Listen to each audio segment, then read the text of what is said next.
హైదరాబాద్ పటాన్ చెరువులో నీటిపారుదల శాఖ సబ్ డివిజన్ కార్యాలయంలో ఏసీబీ అధికారులు తనిఖీలు నిర్వహించారు. Gummadidala irrigation AE Ravikishore ACB అధికారులకు రెడ్ హ్యాండెడ్ గా చిక్కాడు. గుమ్మడిదల పరిధిలో ఎన్ఓసీ ఇవ్వడం కోసం ఏఈ డిమాండ్ చేశాడు. ₹1,00,000 స్వాధీనం చేసుకున్నారు. ఇక రవికిషోర్ ను అదుపులోకి తీసుకుని విచారణ చేస్తున్నారు ఏసీబీ అధికారులు.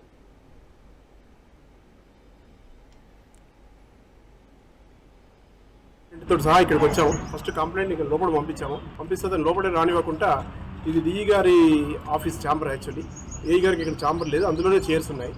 కాబట్టి ఎవరైతే అక్యూడ్ ఆఫీసర్ ఇతను ఏఈ ఉన్నారో అతని కార్ ఇక్కడ ఉంది, ఆ కార్లో వస్తున్నా అని చెప్పేసి ఫస్ట్ ఆ కార్ అన్లాక్ చేశాక ఇతను పోయి కార్లో కూర్చున్నాక కంప్లైంట్ ఇతను కూడా వచ్చి కార్లో కూర్చున్నాక తెలివిగా ఏంటంటే ఆయన కూడా భయం ఉన్నట్టుంది, పట్టుకుంటారని చెప్పేసి డాష్ బోర్డ్ ఒకటి ముందు ఓపెన్ చేసి దాంట్లో పైసలు పెట్టేసి అని చెప్పారు. పెట్టాక మళ్ళీ లాక్ చేసుకొని కింది దిగి వస్తుంటే మేము పట్టుకున్నాక ఆ కారు అతని చేతులు కడిగిపిస్తే అతను ముట్టుకోలేదు కాబట్టి కలర్ రాలేదు. అతను ఎవరు వచ్చిందంటే చెప్తాను, అతని పేరు చెప్పి ఇప్పుడే కలిసాడు సార్, ₹1,00,000 ఇచ్చిపోయాడు, కార్లో డాష్ బోర్డ్ లో ఉన్నాయి ముందు అన్నాడు. ఆ కారు ఓపెన్ చేయించాము. డాష్ బోర్డ్ లో ₹50 2 బండిల్స్, ₹500 నోట్లు 2 బండిల్స్ ఉన్నాయి.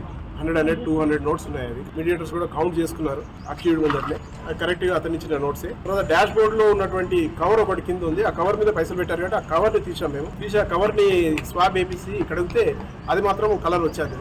అంటే డాష్ బోర్డ్ లో పైసలు పెట్టినట్టు మాత్రం ప్రూవ్ అయిపోయింది. కారు కూడా అక్యూజ్డ్, కాబట్టి కారు కూడా ఈరోజు సీజ్ చేసాం. అతన్ని అరెస్ట్ చేస్తున్నాము, నైట్ వరకు ప్రొడ్యూస్ చేస్తాం.